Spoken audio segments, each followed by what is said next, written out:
Today I'm going to make sourdough bread. I love sourdough bread, my family likes it too. It takes a bit of time to make, it takes about a week to get it ready, you know, to make the sourdough starter. But once you have it, you're ready to go. You're never going to finish your supply of bread. It takes 12 days, like I said, to make the sourdough starter. It's very, very easy. It's just weighing 50 grams of whole grain flour. In the same amount, 50 grams of water.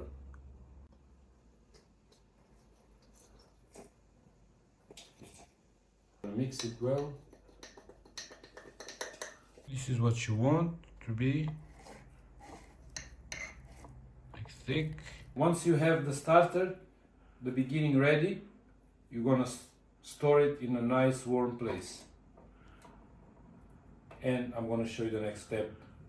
We're coming back in 12 hours and repeat the process. Now is day 2 and we're gonna repeat the process. We're gonna feed.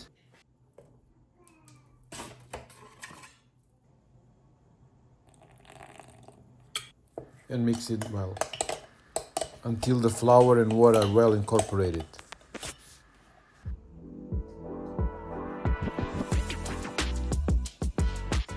That's it. So let's have a look on day 5. This is how it should look. It's a little bit bubbly on the top. You're gonna see some pockets of hair. And the consistency is just like this, very sticky, kind of slimy. And then day 6, if it's not rising by double, it might need another day. As you can see here in this time-lapse illustration, it's very active, so it's ready to start baking. This is what you want. You won't be able to see this in a naked eye. This is a time-lapse, but you will be able to see some bubbles. So here I go, the sourdough starter. Now it's going to take around 8 hours, depending on the environment. If it's warmer, yeah, 8 hours, maybe less. 7, 6. If it's colder, it might take a longer. I put a rubber band around to mark where it's the level now. It should double or even triple. But if it doubles up, I'm quite happy with that. So 8 hours minimum. The sourdough starter is ready. It's been 8 hours and I got all my 4 ingredients. As you know, bread you only need 4 ingredients. That's why I use 800 grams of flour.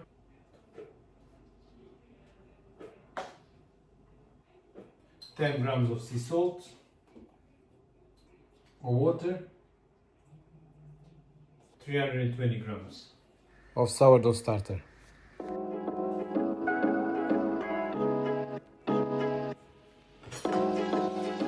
Okay, now we're just going to knead it. I use my machine, you can do it by hand of course, but just to save me time, I'll use the machine just to give a good start. Once the loaf is ready, you're going to divide in 2. You can see here it's dry to the touch. It's ready to work. So you're going to fold and stretch. Fold and stretch. Fold and stretch. Because it's a drier dough, it's not necessary to do it for long. This technique is more often used on wetter doughs to help them rise and get a nice structure.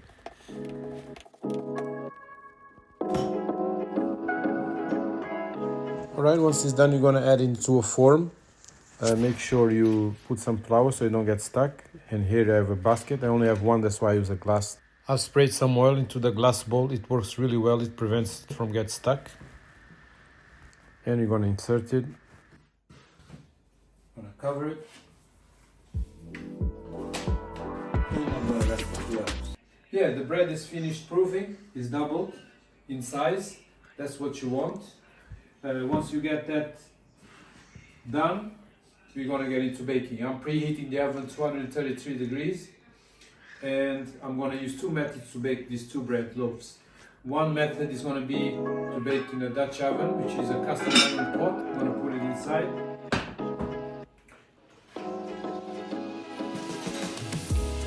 So I left the Dutch oven inside, getting hot for around 20 minutes. Yes, very, very hot. So now I'm gonna put the bread loaf inside. Just like that.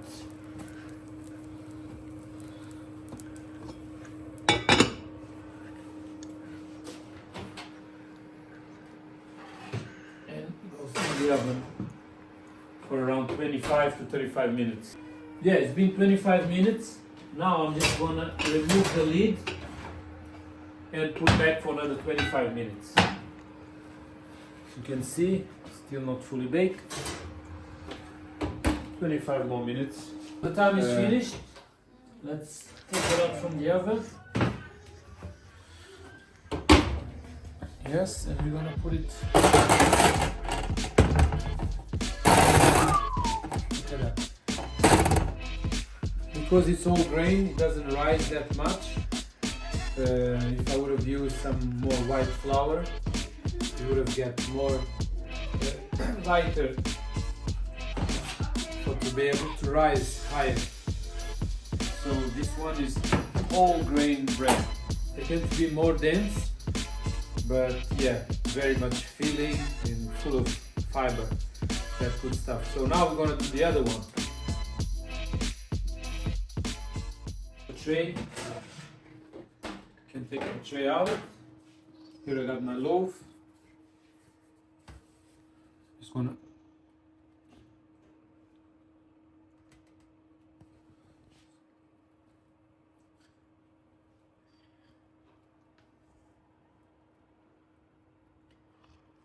oops, this one got a bit stuck.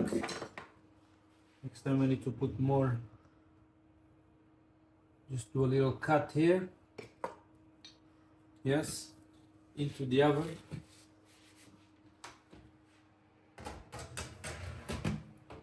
And we're gonna put some water. I have a tray already there.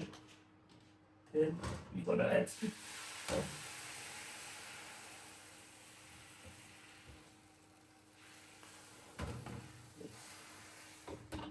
Now we're gonna bake it the same for 25 to 35 minutes. Yeah, it's finally ready. Let's just get it off the oven. Oh, look at this. Doesn't look that bad, does it? I'm not a professional baker, just so you know. I like to bake occasionally home because I like to have freshly baked bread. The reason why I don't do it very often is because once I bake bread, I cannot stop eating it. And you know, all these carbs, bit of olive oil. Yes, a little bit of reduction, balsamic reduction. Then I just dip the bread in it. I promise you, this is by far my favorite way to eat bread.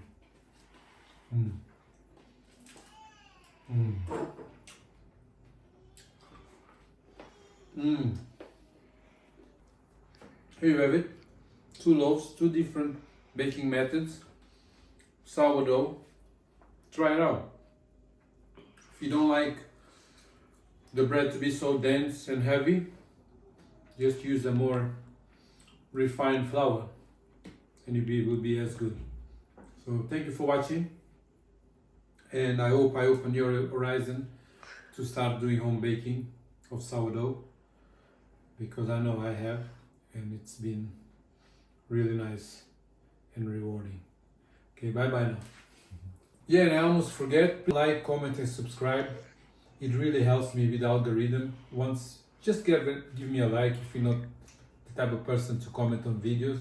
Just put a like down there. It's free, it doesn't cost you anything, but it tells YouTube to push this video, to promote it, and then gets me some more videos pushed as well.